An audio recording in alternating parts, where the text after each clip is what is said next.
fun way to get to work when it's this cold. Morning. Welcome to Wednesday. Okay, well, no one's in here. Let's go over all this real quick. Chopper number 3 in its header. All new blades because they are shot. Some of them are even broken. Coming around to this side. Oh, that's a big old hole. Get your mind out of the gutter. New fuel tank. Old fuel tank. So the crack is actually, if I can get the mic, somewhere right in there. So it was like somewhere right around down in here, if I'd actually point the camera at my hand, at the curve back in there.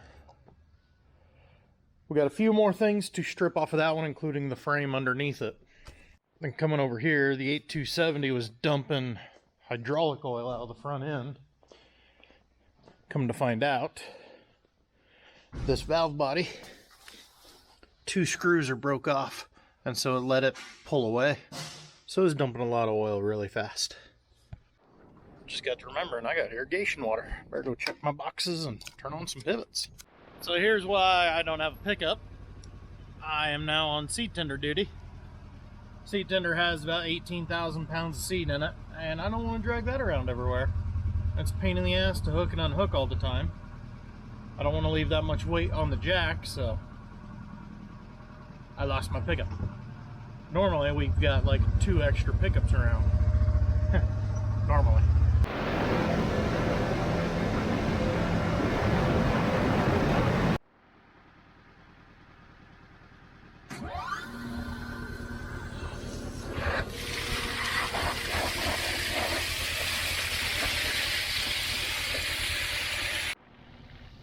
I know in the clip before that you couldn't hear me. I was talking about the neighbor's been busy combining sunflowers, so Hector's been busy hauling sunflowers. Anyways, back to this. This is why we're trying to get that tractor put together real quick, because we got a lot of empty farms. All I've got out of these 2 pivots is a half circle of hay, and that still leaks. So yeah, we're scrambling to get some wheat planted, so we got more things to irrigate. Of course, I got the baby hay. You can see the oats out there really turning brown. Hoping we got a good stand, which I need that away. This is a whole lot easier with 2 hands, let me tell you. And here, water flowing. Come over here. Freaking cold. Depth, let's go. Nope. Cancel. Water on. Depth. What do we want to do? 3/4. Enter. Stop and slab is off. Off. Tally ho.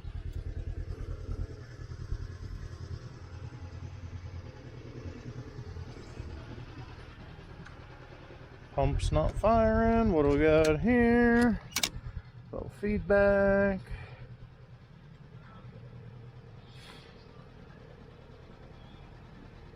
Oh, well, that's weird.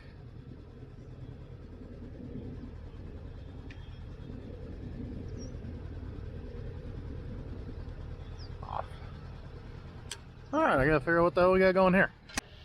I knew I had seen that low feedback before. All I did was flip the service disconnect, let the computer shut down, turned it back on. Now we're going.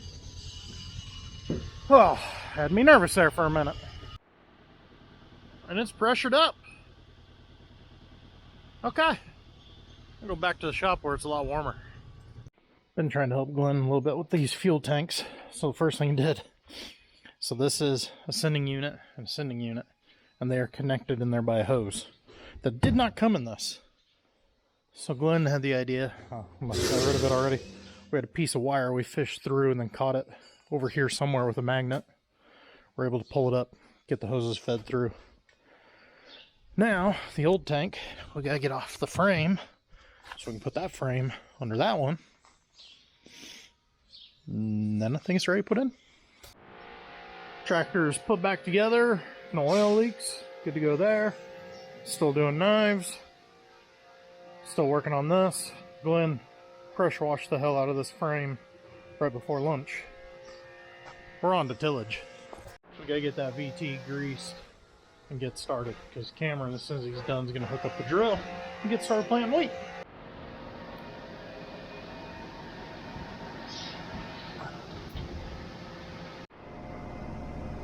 That was a pretty good way of putting the tank on the frame. We stood there staring at it for a little bit before we were like, I wonder if we could get the straps out if we just threw them around. They came out fairly easy. So those guys are working on that. This is all greased up, ready to go. Let's go play in the mud, shall we? Okay, so the little crank handle kind of right about there, that controls the depth. I raised the depth quite a bit. The angle gauge out there on the wing, you can see it's on a 10. So it's been rotated back. Basically, when we're disking ends, we make this thing as aggressive as possible. So we max it out at 15 degrees and we set it as deep as possible. We don't need to do that for this. We're just trying to kind of tear up these weeds, make the planting bed a little bit softer, I guess, which our drill doesn't necessarily like. I don't know. Needless to say, not a huge fan of what we're about to do. Yeah, that'll work. Quite a bit of stubble still standing. A week ago, when we were talking about what we were going to do for wheat, it was, we're not going to plant very much. We're not even going to worry about it this run. This run, we're going to irrigate hay. We'll deal with it the next run. Well, then it rained. So now he's like, hey, we ought to plant a crap ton of wheat. That is a scientific measurement, a metric crap ton. I just skipped the metric part. I'm in the United States. We don't talk about metric around here. But, yeah, we're planting a crap ton of wheat.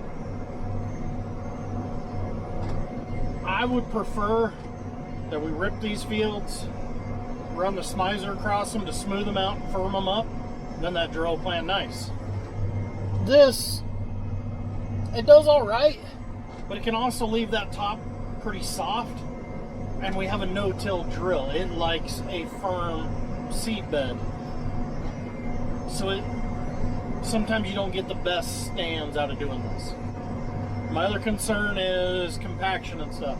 I can see sprayer ruts, I can see truck tracks, chopper tracks. There's all kinds of vehicles that drove across this. I worry about the compaction limiting root growth.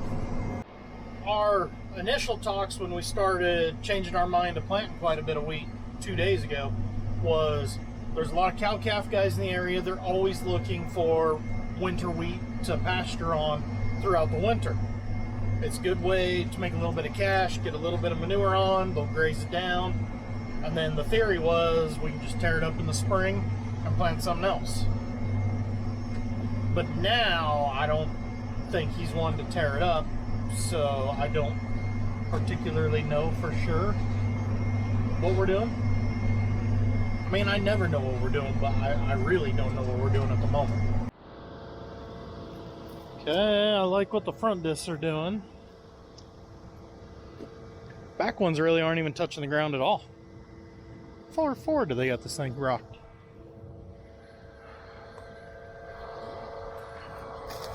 What are you doing over here? Kind of a whole lot of nothing.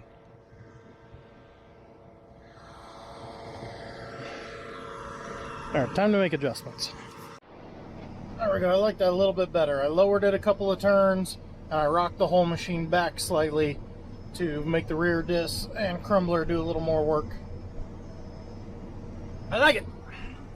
Let's go. 25, no, this one's right at 30 acres, and I'm doing about 20 an hour. Friggin' fuel light giving me a panic attack.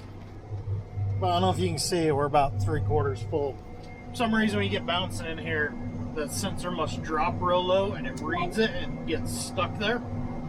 I don't know, but I'm just glad there's a sight glass. First 30 acres, ready to go. But it's 4 o'clock. I want to see how progress on the chopper is going and see if Cam needs help with the drill. Spent a good half hour on the phone with Tuna, kind of wrapping my brain around his plan and kind of, I think I got him talked into a few things, making things a little bit better. I don't know where I'm pointing the camera.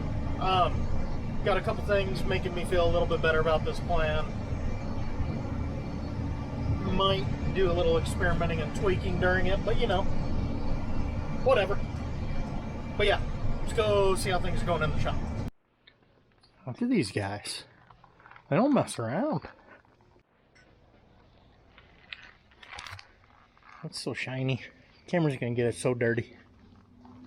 What a weird end of the day. So, Aaron finished all new blades on the head. Bart and Glenn got the fuel tank installed by Colton. So yeah, chopper's coming along nice. Kawasaki sounds so horrible when you start them.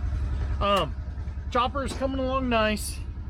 Planter hooked up, everything's greased, everything checked out good. He'll put some seed in the morning, calibrate it, head to the field. I'm gonna just keep running ahead of him with the VT because it sounds like we got quite a bit to plant. One thing we gotta do before it gets any darker is go double check our irrigation water. So what we're doing now is checking our irrigation boxes, making sure there's no weeds down in there. That one's good. On to the next one. Okay, everything's good all the way to the pond. We got water going in. Let's check the outlet. We're good there. Sprinkler is blinking. It's a running. Okay, on to the next farm. Nice. Caught this pivot right when it's coming here towards the house. I wanted to see how far out the end gun's actually reaching. It's almost getting as far out as we planted. Planted an extra 5 foot maybe. That's a hell of a view. So this is the only pivot we got running on this farm. Debating on when to start the other one, but that's a question for tomorrow, not today. Big news of the day. Can you see those windrows? We got more hay going down. Okay, so let's recap the day. Got a little tillage started, got the drill hooked up, working on getting Chopper 3 ready. Chopper 2 finished another local pit. Cow-calf producer got all their stuff done. Tomorrow, hopefully more tillage. We'll actually start getting some wheat in the ground. Hopefully by the end of the day, Chopper 3 is running, and by the end of the day, Chopper 2 has finished another local pit, and more irrigation, because it's irrigation time. But right now, I am tired. I'm going to go inside, I'm going to eat some dinner, and I'm going to go to bed. I'll see you guys tomorrow, though, because tomorrow should be another interesting day. Peace.